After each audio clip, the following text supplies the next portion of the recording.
Hello everybody and welcome to day one of my 200 subscribers celebratory Q&A videos that I'm doing all week.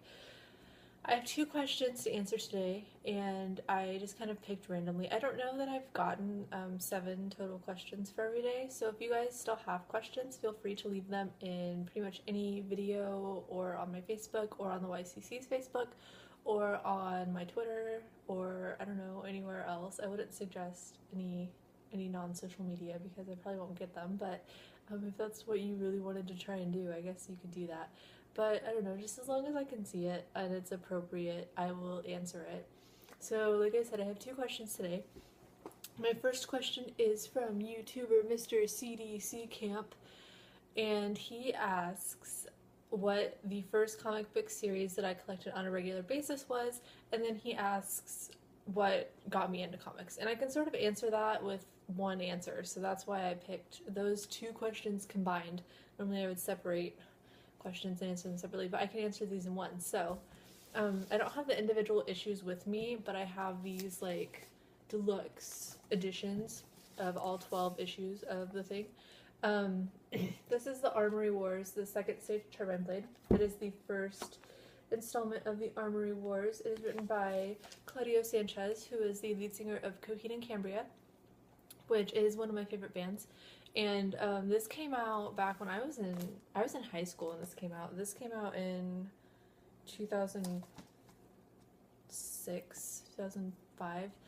And I remember this very vividly. I was obsessed with, I've always really been into Coheed and Cambria, and it's sort of one of the bands that I got all of my friends into.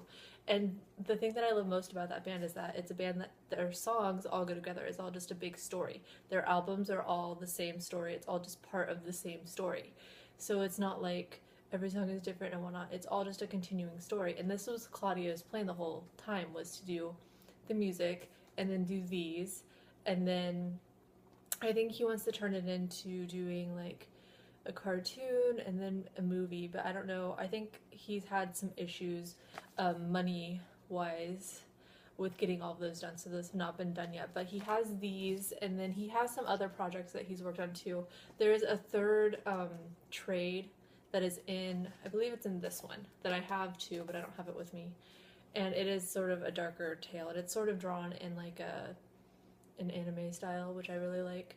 And I don't know, I really like these stories. They go along really well with the music. I mean, some of the text in it is like word for word lyrics, but I remember I worked at McDonald's and I would get the issues and I would read them. I worked in the drive-thru a lot, and so I would be taking people's orders and reading these comic books. And if I got caught, I'd get in trouble. But like I was in an area where there weren't like managers or anything, so like I would be reading these comic books in the drive-thru, and I would get in trouble. And I didn't have a comic book store near me, so I would go to like Hot Topic had special covers and stuff. So I would just go to Hot Topic like on the weekends and get the cover, like just the different issues, and do it that way. And then I would go to the Warped Tour for the summer, and Coheed and Cambria would be there, and so they would be selling the comic books there. And like I went to a Warped Tour on a Wednesday, and they had like the newest issue there, and instead of like buying t-shirts and stuff, I just like bought all of these like special editions of the comic book, and that was like and then like I got them signed later that day, and I was super excited about it, just because everyone else was buying them because they were going to be worth something, because it was like a cover that was like only available like at the merch tent at Warped Tour or something. But I just wanted it because it was awesome. So that was this one. And then this one came out later, and it's really cool too. I don't know, I really like Claudio Sanchez and just all the things that he writes. He writes Kill Audio, and he writes this other one. It's like, I think it's called Black Rainbow, and I haven't read that. That's like the only thing that he's written that I don't have yet, and I need to track it down. You think with the title, and it's like black with just this bright rainbow images, and you think I would have that, being, you know, Rainbow Red Panda and the color enthusiast that I am, but I don't have it yet. So those are the first comic series. Not being someone that lived anywhere near a comic book store, like I was literally 2 hours away from a comic book store. So like it was cheaper for me to just go to Hot Topic and just buy these than it is for me to go 2 hours just to do whatever. And having parents that wouldn't let me do like online shopping and stuff, like that was just pretty much all I had. So I mean, I read comic books every once in a while. Like, if we'd go to a comic book store, I would make sure to, like, stock up. I would buy, like, whatever issues I could, but I don't like to start series in the middle. I like to start at the beginning, so I would just try to kind of try and buy, like, any, like, issue number ones of things that I could find, and then sort of build on it from there. And then just try to keep up on it through, like, articles on the internet and stuff. But these were the ones that I have, all of them, and then I bought these because I love hardcover books, and I just think that they're awesome, so... And I think that you can probably still find these in any comic book store that carries those kind of things, so that's exciting. So yeah, that's when I first started collecting, and so music sort of is what got me into collecting comic books all the time.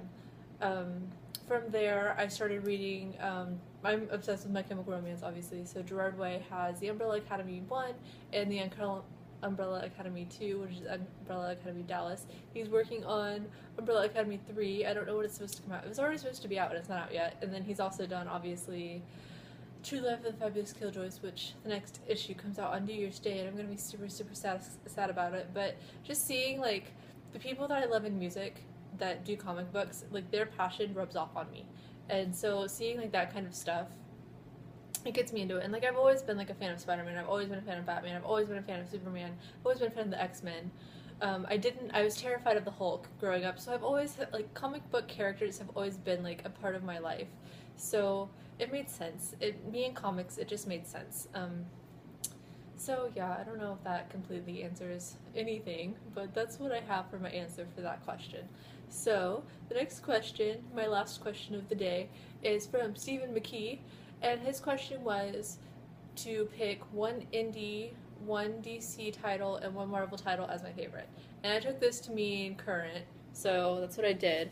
And I have them here, and I sort of added things. My DC, or no, not my DC, my Marvel is probably Deadpool, and so I picked the #1 variant that I got from my Secret Santa to show you. I love Deadpool. It's always one of the comics that I always look forward to. I mean, there's so many other ones. Like, I love Spider-Man. I love all those other ones, but Deadpool is one that I always put in my top 3. Whenever Deadpool comes out, as long as, like, Saga, Revival, and Rachel Rising don't come out all in the same week, Deadpool usually makes it into the top 3. So that's sort of how I picked that one. I read so many Marvel things, so I love the X-Men series that's going on, just regular X-Men. I like all new X-Men most of the time. Superior Spider-Man is pretty good. I love it more whenever Humberto is doing the artwork, which he currently is right now. And I don't know, I mean, I've read so many Marvel things. I love them all. Obviously, if I didn't like a title, I wouldn't be reading it. And you guys, if you watch Comic Time, you know how big my pull lists are. So, yeah. It's really hard to pick a title sometimes, but that's what I went with. DC was harder because I love the DC titles that I read, but there's none that ever make it into my top 3. Like, rarely ever will a DC title make it into my top 3.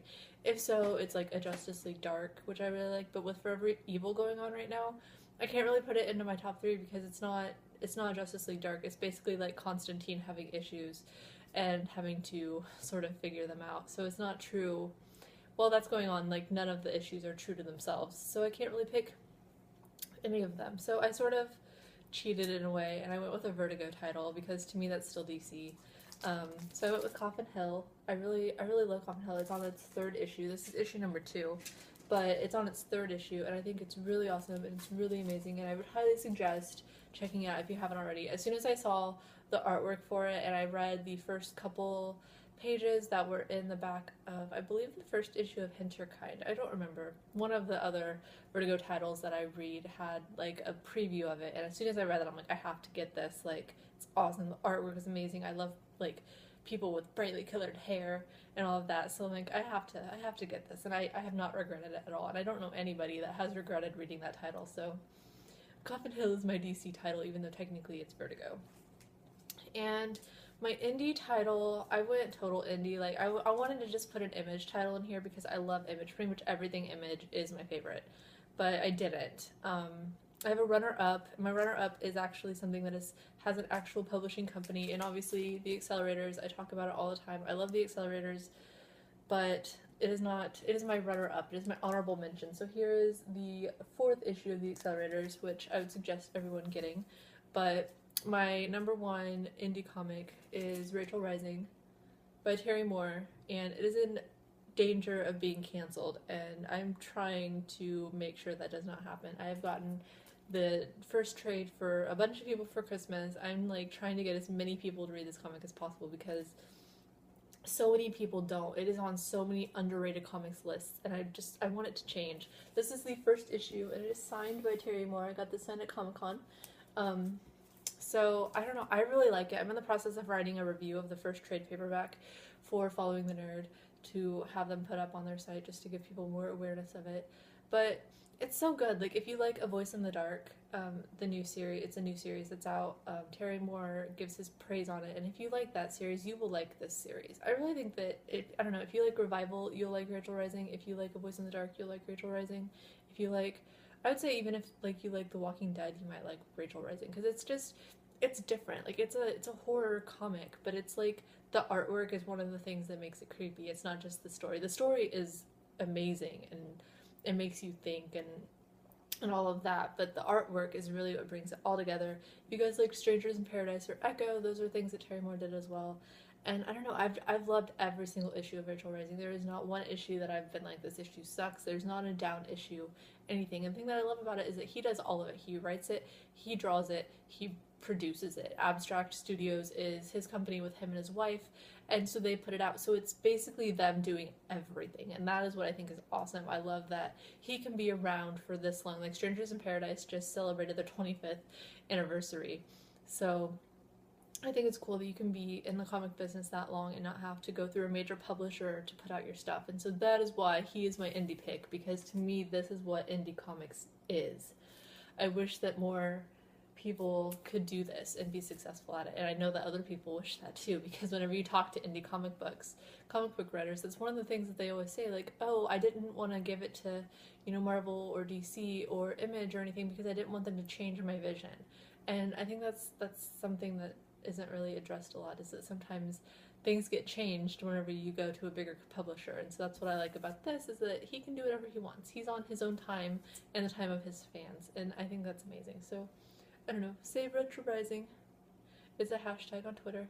And those are my 2 questions for today. If you guys have any questions for me to answer the rest of the week, feel free to leave them in this video or the video before this or even the one before that. And once again, thank you to everybody who asked questions, to everybody who has subscribed, whether you watch or not. It's okay. I'm okay with it.